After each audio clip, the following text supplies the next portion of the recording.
Word of God channel तरफरु समस्त को नमस्कार और प्रेज द लॉर्ड ज्ञापन करे। एही चैनल खोलिबार पछर उद्देश्य हेउछि समस्त प्रभुंको सेवारे थिबा दास और दासी मानक निमंते यह बहुत गुरुत्वपूर्ण अटे। जदि एही चैनल रे अपलोड करा जाउथिबा शिक्षा वाक्य और गीत गुड़िक जदि पसंद लगे तेबे चैनल को लाइक शेयर और सब्सक्राइब करी बेल आइकन को ऑन करंतु। चलत आम मैंने आग को जावा। आज आम मैंने पुरातन नियमर किछि मुख्य विषय गुड़िक आम देखापी जा। जिते बड़े आम मैंने पुरातन नियम अध्ययन करूँ सही समय आम्भे मैंने केतेक मुख्य विषय गुड़िक आम मैंने पाऊ जहाँकि सृष्टिर विवरण आम मैंने पाऊ तापरे आम मानकर पितृपुरुष मान पाऊ तापरे लोक मानकर मिसर और से मानकर यात्रा माने पाओ तापरे किणान अधिकार करने विषय माने पाओ तापर आम माने विचारकर्ता मानकर कार्य गुड़िक माने पाओ ओ एक राज्य विषय माने पाओ तापरे विभक्त राज्य एवं बाबिलोन निर्वाचन और बाबिलोन रु प्रत्यावर्तन तापरे 400 वर्ष निरवता विषय आम माने मुख्यतः माने पाई था। एही 10 गोटी विषय जेते बेले आम माने अध्ययन करू सही 10 गोटी विषय होउछि एही पुरातन नियमर संपूर्ण मुख्य विषय गुड़िक को यह धारण करिथाए। एही 10 गोटी विषय मध्यरु प्रथमे आम्भे माने देखिबा सृष्टिर विवरणी।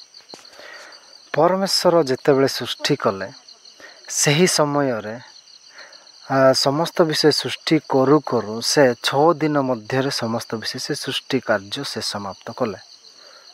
से सृष्टिर कार्य होउछि प्रथम दिन रे से आलोक सृष्टि कले, द्वितीय दिन रे जल और आकाश निर्माण कले और तृतीय दिन से सबुज शाक बा गछ लता वन पहाड़ यही समस्त निर्माण कले। तापरे चतुर्थ दिन सी सूर्य चंद्र और तारागण निर्माण कले। तापरे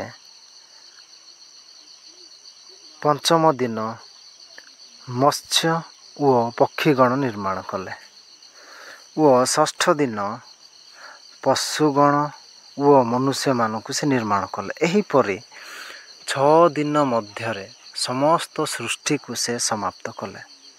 जदि आम्भे माने एई 6 दिन सृष्टिर विषय को जदि आम माने ध्यान सहित देखो सही समय रे से बहुत सुंदर भाव से बनै छन्ते। प्रथमे से आलोक को निर्माण कले, आलोक को निर्माण करी से आलोक को परिचालना करबा पाई परमेश्वर सूर्य और तारागण को निर्माण कले।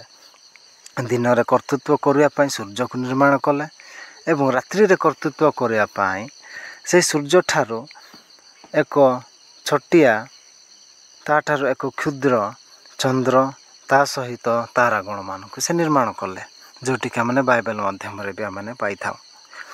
तापरे से जल को निर्माण कले द्वितीय दिन रे।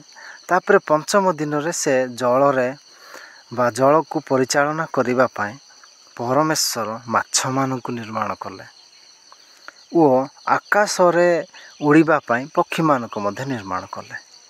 एही परि परमेश्वर जल रे माछ मान को ओ आकाश रे पक्षी मान को निर्माण कले।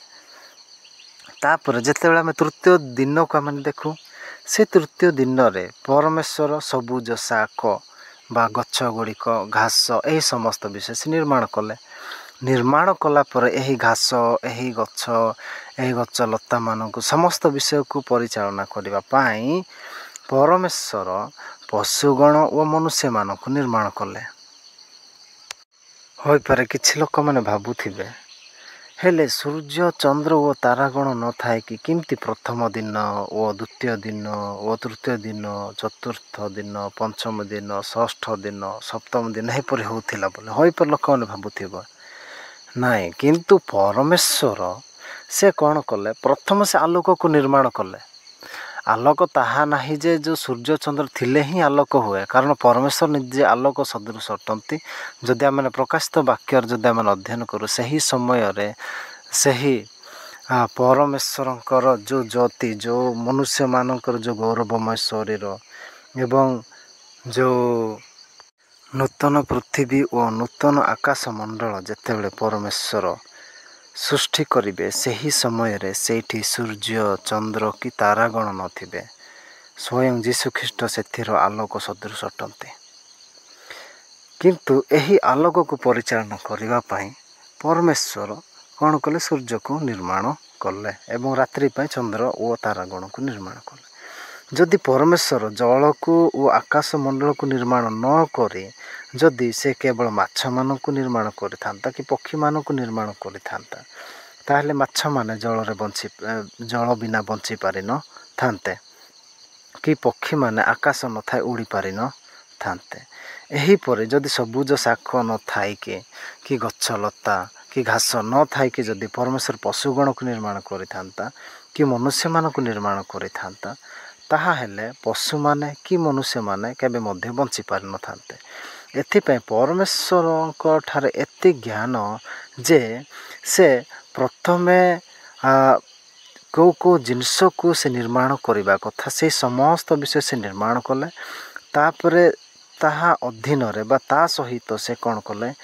ସେହି ଜୀବଜନ୍ତୁ, ସୂର୍ଯ୍ୟଚନ୍ଦ୍ର, ତାରାଗଣ ସମସ୍ତ ବିଷୟ ସେ ନିର୍ମାଣ କଲେ। ଆମ୍ଭମାନଙ୍କୁ ଏହି 6 ଦିନର ସୃଷ୍ଟିକୁ ମନେ ରଖିବା ପାଇଁ ହେଲେ ଆମ୍ଭେମାନେ ପ୍ରଥମରେ ମୁଖ୍ୟତଃ ଆମେମାନେ 3ଟି ଜିନିଷ ଆମମାନେ ମନେ ରଖିବା ଆବଶ୍ୟକ। ପରମେଶ୍ୱର ଆଲୋକ ସୃଷ୍ଟି କଲେ, ଜଳ ଓ ଆକାଶମଣ୍ଡଳ ସୃଷ୍ଟି କଲେ ଏବଂ ସବୁଜ ଶାଖ ସୃଷ୍ଟି କଲେ। ଆଲୋକକୁ ପରିଚାଳନା କରିବା ପାଇଁ ସୂର୍ଯ୍ୟ ଚନ୍ଦ୍ର ତାରାଗଣ ନିର୍ମାଣ କଲେ ଓ ଜଳ ଓ ଆକାଶକୁ ପରିଚାଳନା କରିବା ପାଇଁ ମାଛମାନଙ୍କୁ ଓ ପକ୍ଷୀମାନଙ୍କୁ ନିର୍ମାଣ କଲେ ଏବଂ ସବୁଜ ଶାଖକୁ ପରିଚାଳନା କରିବା ପାଇଁ ପଶୁଗଣଙ୍କୁ ତା ସହିତ ମନୁଷ୍ୟମାନଙ୍କୁ ମଧ୍ୟ ସେ ନିର୍ମାଣ କଲେ। ଏହିପରି ଆମ୍ଭେମାନେ 6 ଦିନର ସୃଷ୍ଟିକୁ ଆମମାନେ ସହଜରେ ଆମେମାନେ ମନେ ରଖିପାରିବା।